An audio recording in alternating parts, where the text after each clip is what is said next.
Evangelio de Lucas capítulo número 11, versículos 1 al 13. Aconteció que estaba Jesús orando en un lugar, y cuando terminó, uno de sus discípulos le dijo: Señor, enséñanos a orar, como también Juan enseñó a sus discípulos. Y les dijo: Cuando oréis, decid: Padre nuestro que estás en los cielos, santificado sea tu nombre, venga tu reino. Hágase tu voluntad como en el cielo, así también en la tierra. El pan nuestro de cada día, dánoslo hoy, y perdona nuestros pecados, porque también nosotros perdonamos a los que nos deben. Y no nos metas en tentación, mas líbranos del mal. Les digo también, ¿quién de vosotros que tenga un amigo va a él a medianoche y le dice: Amigo, préstame 3 panes, porque un amigo mío ha venido a mí de viaje y no tengo que ponerle delante? Y aquel, respondiendo desde dentro, le dice: No me molestes, la puerta ya está cerrada y mis niños están conmigo en cama, ¿no puedo levantarme y dártelos? Os digo que, aunque no se levante a dárselos por ser su amigo, sin embargo por su importunidad se levantará y le dará todo lo que necesite. Yo os digo: pedid y se os dará, buscad y hallaréis, llamad y se os abrirá. Porque todo aquel que pide, recibe, y el que busca, halla, y al que llama se le abrirá. ¿Qué padre de vosotros, si su hijo le pide pan, le dará una piedra? ¿O si pescado, en lugar de pescado, le dará una serpiente? ¿O si le pide un huevo, le dará un escorpión? Pues si vosotros, siendo malos, sabéis dar buenas dádivas a vuestros hijos, ¿cuánto más vuestro Padre Celestial dará el Espíritu Santo a los que se lo pidan? No pretendo saber mucho acerca de la oración, hermanos. Más bien, como discípulo, me acerco a Jesús y le digo lo mismo que aquel que se acercó en aquella ocasión cuando lo vio orando: enséñanos a orar. Enséñame a orar, Señor, porque la verdad es que veo tu oración, veo tu comunión con Dios y no tengo eso que tú tienes. No tengo esa gracia, esa posibilidad de acercarme con esa seguridad con la que veo que tú oras, Señor. Y es justamente esto lo que motivó aquella pregunta en aquel momento cuando Jesús estaba solo orando, y algo notaron los discípulos distinto dentro de su oración, comparándola con la oración de Jesús. Ellos eran personas que habían crecido con el hábito de orar. Les enseñaron a orar desde pequeños. Les enseñaron a acercarse al templo a la hora novena a orar, que son las 3 de la tarde, y ellos, acostumbrados a estar en actividades religiosas, en actividades de piedad, de cuestiones de Dios, estaban habituados a la oración. La oración no era ajena para los discípulos de Jesús. La oración es parte integral de su educación. Ellos crecen y son educados con una perspectiva teocéntrica, es decir, basados en su teología, en su fe, en su creencia. Y dentro de estas creencias, la oración es parte fundamental de la vida del judío. Por lo tanto, ellos educacionalmente crecieron sabiendo orar, diciendo palabras correctas, argumentando o basando sus oraciones en lo que la Torá les decía. Es decir, ellos sí crecieron muy cercanos a tener una vida en la cual la oración está incluida dentro de su fe. Pero algo notaron distinto en la oración de Juan el Bautista, y aún más notorio en la vida de oración de Jesús, porque el discípulo se acerca pidiéndole a Cristo que les enseñe a orar así como Juan enseñó a sus discípulos. Aquí ellos estaban contrastando de inicio, estaban contrastando su propia oración con relación a la oración que Juan el Bautista les había enseñado, les había transmitido a sus propios discípulos. Y entonces se veían por debajo de esa comunión que tenían. Y ahora veían a Jesús orar y decían, pero estamos lejísimos de ese estado en el cual vemos que Jesús ora y el Padre contesta y el Padre está ahí ayudando y el Padre está ahí dándole respuesta a las oraciones. Yo quiero tener eso. Entonces se acercan con confianza a Jesús pidiéndole que les enseñe a orar. Si nos damos cuenta, este discípulo de Jesús se acerca con pobreza de espíritu. Ya se contrastó, es decir, ya se vio a sí mismo en relación a lo que había aprendido, a sus propias oraciones, a su propia vida, y se había visto totalmente escaso y lejano de lo que veía de vida de oración en Cristo. Y entonces se acerca a Jesús con un estado tal que le permite a Jesús abrir su corazón a enseñarles acerca de cómo orar, con qué fundamentos de confianza podemos acercarnos a Dios. Y esto es maravilloso porque nos permite saber que cuando nosotros tenemos una necesidad real, genuina, fervorosa de aprender, de crecer en la fe, de anhelar las cosas del reino de Dios y su justicia, entonces Dios va a contestar, Dios va a darle al pobre la respuesta que su alma necesita. Por eso cuando te acerques a Dios, sé pobre de espíritu. Reconoce tu incapacidad, reconoce tu pequeñez, reconozcamos lo pobres, lo incapaces, los limitados que somos delante de los ojos de Dios y rogándole, pidiéndole que su misericordia descienda sobre nosotros y nos ayude porque no tenemos otra manera de poder acercarnos a las cosas espirituales, a las cosas verdaderas, a las cosas eternas, si no es a través de este estado de pobreza de espíritu.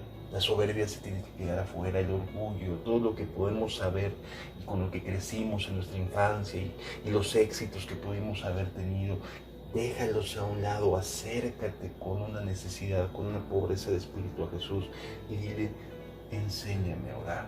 Yo no tengo esa clase de vida de oración, pero enséñame a orar. Y la respuesta de Jesús, desde luego que fue muy clara y muy maravillosa, pues les dijo, cuando oréis. Ellos sabían orar y Jesús sabía que oraban, pero aquí les va a cambiar la vida de oración. Y esto desearía que pasara contigo y conmigo. Y a partir de hoy, tu vida de oración cambie por la respuesta que Jesús nos está a punto de dar. Cuando oréis. Sé que hasta el día de hoy has orado. Sé que hasta el día de hoy has tratado de practicar, has tratado de idear, de buscar la manera de orar adecuadamente, con eficacia. Aquí está la respuesta que Jesús te da respecto a la oración, hermano. Este es el discipulado cristiano acerca de la oración que tú y yo necesitamos con mucha urgencia. Cuando oréis, decid, Padre nuestro que estás en los cielos, santificado sea tu nombre, venga tu reino, hágase tu voluntad, como en el cielo, así también en la tierra. Estas son una serie de motivos para confiar en Él, motivos para acercarnos a Dios. Lo primero que es maravilloso y que nos deja saber, hermanos, qué tanta confianza podemos tener es que nos dice Jesús, díganle, Padre nuestro que estás en los cielos. O sea, acércate a Dios con un corazón sabiendo que te estás acercando a tu Padre, que te estás acercando a quien te va a dar lo que necesitas, las respuestas, quien tiene una paternidad que va más allá de la paternidad terrenal. Porque si nuestros padres, siendo malos, saben y han tratado de dar buenas dádivas a nosotros, nos han tratado de enseñar, nos han tratado de decir por qué camino andar, qué cosas debemos de cuidarnos, qué cosas debemos de guardarnos, han tratado de darnos buenas dádivas, a pesar de su limitada capacidad, a pesar de su corta vista, nos han tratado de dar cosas buenas. ¿Cuánto más Dios, quien es el creador de la paternidad, nos dará lo que necesitamos? ¿Cuánto más Dios, siendo nuestro Padre, nos va a dar las respuestas precisas, las respuestas justas, las respuestas que nuestra alma necesita, el camino santo por el cual quiere que andemos. Por supuesto que te va a decir que sí, desde luego que te va a decir que sí, no lo dudes ni un instante. Es un Padre que está por encima de los padres que hoy en día conocemos, tan limitados, aunque amorosos, limitados en cuanto a su manera de tratarnos de ayudar. Pero aquí tenemos a un Padre que está en los cielos, que no tiene que ver con la tierra, que no tiene que ver con los errores que como padres podemos cometer al tratar de educar a nuestros hijos o que te educaron como hijo. Aquí tenemos a un Padre que está en los cielos, que está por encima de cualquier paternidad, que está por encima de errores, que está por encima de limitaciones, que está por encima de cualquier clase de error. No te va a guiar a algo malo, no te va a contestar con cosas malas. Es tu Padre y está en los cielos. Entonces, lo primero que Jesús quiere que sepas, lo primero que Jesús anhela que cambie en nuestra vida de oración es a quién nos estamos acercando. Porque la costumbre es que te acercas a Dios y lo ves como alguien lejano, alguien que te demanda, alguien que te pide, alguien que te requiere obediencia, alguien que está todo el tiempo esperando ver que te equivoques. Esa es la idea con la que se crece. Aquí no, Jesús nos está pidiendo que cambiemos esto, que cambiemos la manera en la cual vemos a Dios. Padre nuestro. Es bien valioso que cuando tú te acerques a Dios, hermano, entiendas, comprendas, creas a qué clase de Dios te estás acercando. Es tu Padre y está en los cielos. Una vez que nos acercamos a nuestro Padre, que entendemos, que cambiamos nuestra manera de relacionarnos con Dios, porque, repito, una cosa es relacionarte con un Dios lejano, con un Dios que tienes que convencerlo de que te ayude. No es cierto, no tienes que convencerlo. Él es un Padre a quien no necesitas convencer para recibir cosas buenas. Sencillamente necesitas pedirle esas cosas buenas. Necesitas pedirle no conforme a tu egoísmo, sino conforme a las necesidades reales que estás teniendo en tu vida. Es bien valioso poderlo cambiar, poder tener esta perspectiva distinta. Y luego nos dice, santificado sea tu nombre. Dios es santo, Dios es puro, en la intención, en acción. Él no se va a equivocar al brindarnos una respuesta. Sin embargo, Jesús aquí me pide que santifique el nombre de Dios. Dios no necesita ser santificado, Él ya es santo. Entonces, ¿a qué se refiere Jesús cuando nos pide que tengamos a un Dios al que podamos santificar? Tú y yo crecimos en un mundo lejano a Dios, totalmente lejano a Dios, con una vida ajena por completo, y en el cual desde pequeños nos enseñaron a creer en un Dios solamente y exclusivamente dentro de un templo y para pedirle a ver si acaso está ahí para responder. Esa es someramente la relación que nos enseñaron acerca de Dios. Pero eso sí, cuántas cosas malvadas nos han enseñado, cuántas cosas hemos sufrido y hemos padecido desde nuestra niñez hasta aún en la actualidad. Hemos pasado por cosas bien difíciles. Y lo primero que hace nuestro adversario, y lo primero que hacen las personas también cuando nos pasan cosas malas, es decir, ¿dónde está tu Dios? ¿Dónde está tu Dios? ¿Dónde están las respuestas que necesitas de Dios? Y aquí, amado hermano, hermana, es donde entra la santificación de su nombre. Porque en nuestros corazones, en nuestras mentes, nuestro adversario está tratando de manchar el nombre de Dios, de ensuciarlo, de dejarlo mal, y hacerlo, de presentarlo como alguien que no responde, que no nos atiende, que no nos cuida, que no está presente, que está lejano, que ya te dejó y que ya te abandonó, y esto y aquello, y trata de romper esa relación, trata de romper la creencia que tienes de Dios como Padre. Y entonces, santificar el nombre de Dios es hacerlo santo. En otras palabras, justificar a Dios, aún en los momentos en los cuales hemos padecido situaciones difíciles y adversas. Confiar en Él. Él sí es sabio, Él sí nos ama. A pesar de lo que a lo mejor ahorita estoy pudiendo experimentar y vivir, sé que nos está amando. Y por lo tanto, santificar el nombre de Dios es justificarlo, es hacerlo santo. No importa que yo esté padeciendo en un momento, no importa que esté atravesando un valle de sombra de muerte, Él es mi Dios, Él es santo. No lo voy a culpar por lo que estoy pasando. Eso es hacerlo santo, eso es santificar el nombre de Dios en nuestros corazones.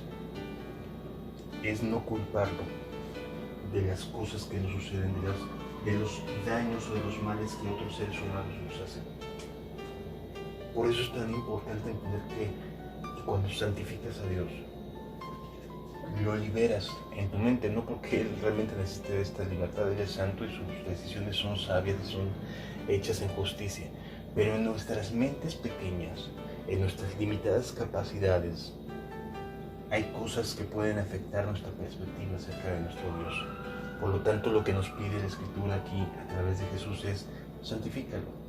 O sea, justifica a Dios en tu corazón. Hazlo santo. No importa lo que puedas haber vivido en este momento, no fue Dios. No fue Dios quien te lo hizo. No fue Dios quien fue el malo. No fue Dios quien te provocó el daño, te provocó la herida. No fue Dios. Santifícalo en tu corazón. Fue la maldad de otra persona, fue el egoísmo de otros seres humanos, fue la maldad en el corazón de la gente que te rodeó, que te hizo daño, etc. Pero no fue Dios. Entonces aquí lo que la Escritura me está diciendo es: santificado sea su nombre. Santifícalo. Justifícalo a Él. Y haz responsable a las personas que te hayan hecho daño, pero no fue Él. Y santifícalo en tu corazón también. Perdona a todos los que pudieron haberte dañado, a todos los que pudieron haber afectado tu corazón. Perdónalos. Santificado sea tu nombre significa eso. Y entonces, en un estado de confianza, sabiendo que tengo a un Dios por Padre, que está en los cielos, que Él no me ha hecho nada malo, que no toma malas decisiones. Las malas decisiones son del mundo. Los daños que he recibido son del mundo, son de personas que no aman ni temen a Dios, aunque digan hacerlo. Entonces, puedo decir: hágase tu voluntad, como en los cielos, así también en la tierra. En otras palabras, anhelo tu voluntad en mi vida, Señor. Anhelo tu voluntad en la vida de mi familia. Anhelo tu voluntad en la vida de la iglesia. Anhelo tu voluntad en la vida de la gente que me rodea, en esta sociedad, en mi comunidad, en mi colonia. Anhelo tu voluntad. Hágase tu voluntad, como en los cielos, así también en la tierra. Aquí estamos pasando de un cambio de mentalidad bien importante a la hora de orar, hermanos. Ya cambiaste tu perspectiva, ya te estás acercando con confianza a un Dios que es Padre. Ya lo liberaste de las culpas que la mayoría de las veces el adversario quiere plantar en nuestros corazones, de cosas que nos llegan a acontecer. Ya quedó liberado. No le estás creyendo a Satanás que Dios tiene la culpa. ¿Sí? Y entonces surge el anhelo y el deseo: Padre, quiero que se haga tu voluntad en la tierra. Haz tu voluntad en mi vida. Haz tu voluntad en mi corazón. Cambia las cosas. Así como en los cielos, Señor, te gustaría que sirviera. Permíteme tener ese corazón aquí en la tierra. Permíteme tener esa santidad, como si estuviera en los cielos, también aquí en la tierra. Anhelo tu voluntad aquí en la tierra, implantada, sembrada, que crezca, que florezca, que dé fruto, Señor. Hágase tu voluntad, como en los cielos, así también en la tierra. El pan nuestro de cada día, dánoslo hoy. Esto me habla de que quien está atreviéndose a orar se levanta ese día antes de que pueda decir si tiene o no pan, y lo que hace es pedirle a Dios que haya pan para ese día. Esto me enseña que la oración de aquel que se despierta, de aquel que se levanta temprano para buscar a Dios, es una oración que puede bendecir el resto del día, que puede esperar respuestas para ese día, para ese mismo día. El pan nuestro de cada día danoslo hoy significa que esa persona se levantó para encomendarse a Dios, para pedir a Dios, para rogarle por suministros, para rogarle porque provea. Y va a ver las respuestas de Dios. Y esta persona que temprano se levantó para pedirle a Dios, va a ver respuestas a lo largo del día. Porque tuvo la oportunidad de rogar a Dios para que ese día hubiese pan para él y su familia, para que hubiese respuestas. Por eso vale mucho la pena hacer el esfuerzo de levantarse y estar en la presencia de Dios, porque vas a ver muchas respuestas a lo largo del día. Pídele, acércate con confianza y te va a dar las respuestas que necesitas. También dice la Escritura, y perdona nuestros pecados. Es un momento en el cual te reconcilias si es necesario. Es un momento en el cual te purificas, te limpias. Estás en ese estado mental en el cual deseas que nada impuro esté en tu corazón, que nada afecte tu relación con Dios. El pan y perdona nuestros pecados es una exclamación de un deseo de pureza, de un deseo de que no tenga en mi corazón nada que me impida glorificarte. Porque también nosotros perdonamos a todos los que nos deben, y no nos metas en tentación, mas líbranos del mal. Aquí hay una actitud de deseo o de acción en cuanto a perdonar a los que nos deben. Es decir, una actitud de corazón de no tomarle en cuenta a nadie lo que haya hecho en nuestra contra. Y ahí se queda en esa oración, hermano. No lo vuelves a recordar. Lo que perdonas, ahí lo dejas. Lo echas a tus espaldas y se acabó. Ya no es para decir después, pero es que tú dijiste, pero es que tú hiciste, sino que perdonas y lo dejas ahí por la paz. Ya pasó el evento, échalos a tus espaldas y continúa caminando como si nada. Ese es el perdón al cual Dios se refiere. No nos metas en tentación. Sabemos que Dios no puede tentar a nadie, porque Él mismo no es tentado de nadie, pero sí es importante rogarle, pedirle, suplicarle que no nos meta en situaciones de riesgo, sino al contrario, que nos libre del mal. Este es un estado de corazón que desea pureza. Nos pedimos perdón de pecados, perdonamos a los que nos hayan ofendido y rogamos porque no haya tentaciones ni haya cosas en las cuales podamos correr el riesgo de caer y que seamos librados del mal. Esto nos enseña un corazón que anhela santidad, que anhela pureza, que anhela estar en paz con Dios. Y entonces entendemos que la oración no solamente son repeticiones, sino es un estado del corazón que ya ve a Dios como Padre, que ve que está en los cielos, que puede santificarlo, que puede justificar, dejar de echarle culpas a Dios de todo y culpar a los adversarios y saber que no proviene de Dios las cosas que nos suceden. Ya sabe que desea hacer su voluntad en los cielos como en la tierra, encomienda su día a Dios, el pan nuestro de cada día, y luego se santifica. Este es un corazón cristiano. Este es un corazón que va a recibir respuestas a sus oraciones. Por supuesto que siempre van a existir dudas acerca de que si estoy orando correctamente a Dios. Por supuesto que el adversario va a tratar de incluir en nuestra oración pensamientos de incertidumbre y de duda. Por eso Jesús lo que hace es maravilloso, es hermoso nuestro Dios. Y lo que hace es que nos transmite motivos para poder confiar en que habrá respuestas. Y nos dice la Escritura, o como nos pone Jesús un ejemplo acerca de un amigo que de momento le llegan de sorpresa amistades.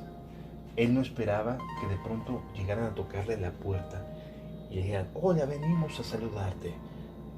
Oye, pero es que ya es noche, venimos a saludarte y queremos pasar contigo el momento, y queremos pasar contigo la noche, recíbenos en tu casa.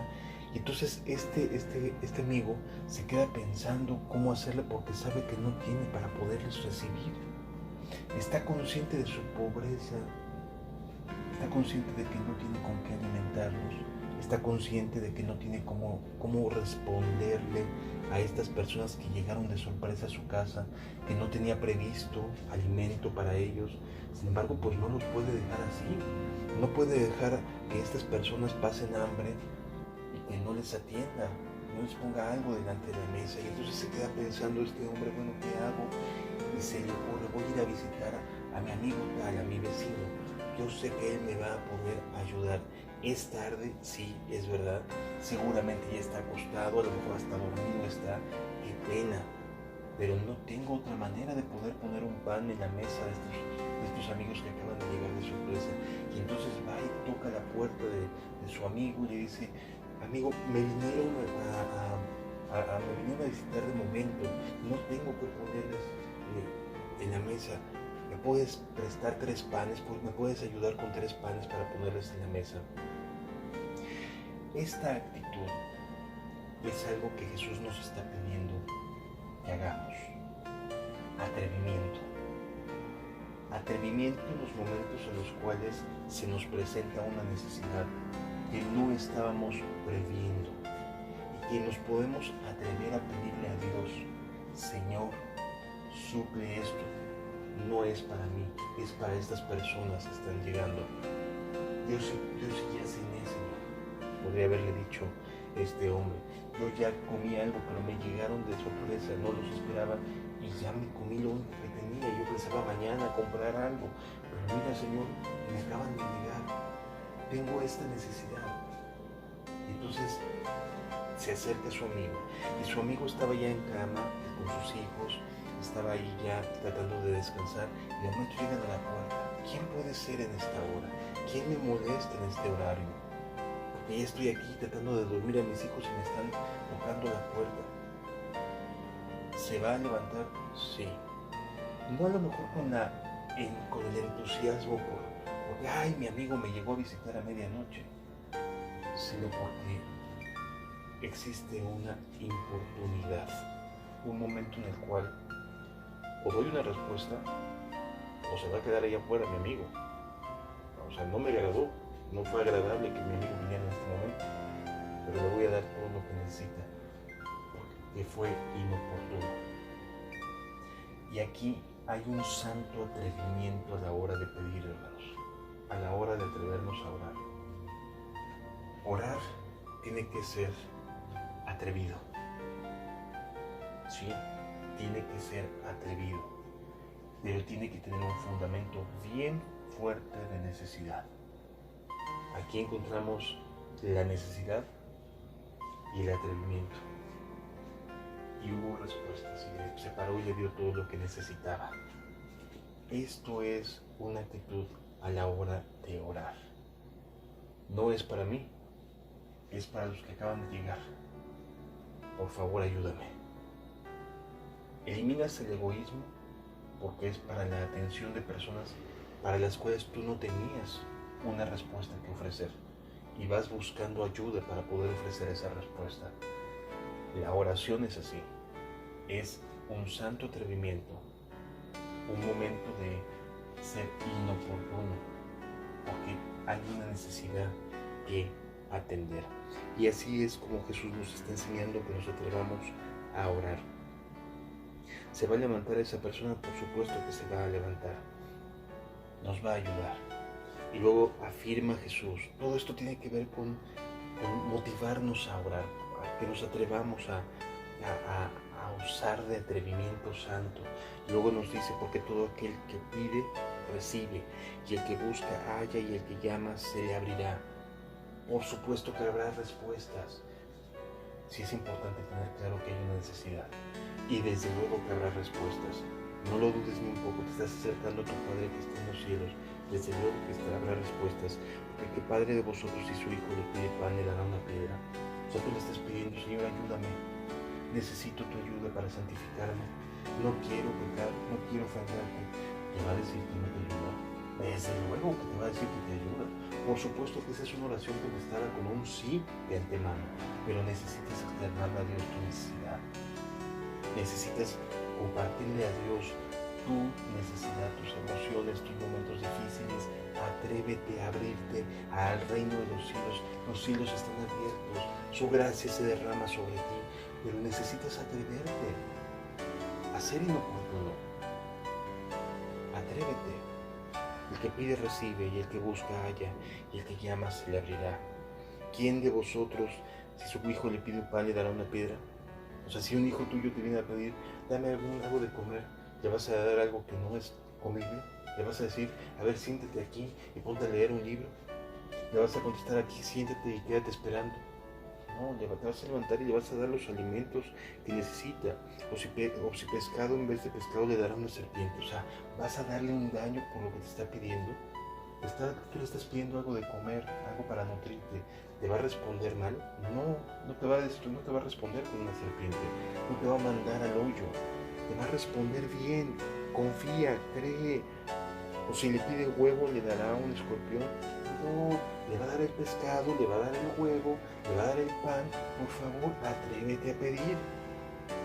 Pues si vosotros siendo malos sabéis dar buenas dádivas, ¿cuánto más vuestro Padre Celestial dará el Espíritu Santo para tu vida? Pídele que te dé el Espíritu Santo. Pídele que te sumerja, que te bautice, que te llene el Espíritu Santo. Te lo va a dar como si tú siendo malo le dieras un huevo a tu hijo, un pescado o un pan. Te va a dar su Espíritu. La respuesta ya es sí, pero el asunto es atreverse a pedirlo.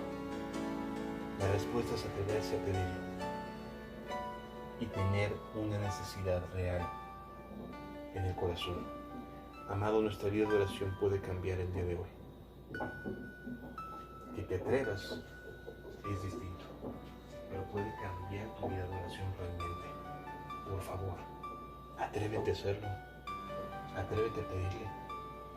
Atrévete a suplir la necesidad, a pedirle que te supla la necesidad. Dios está contigo, es tu Padre.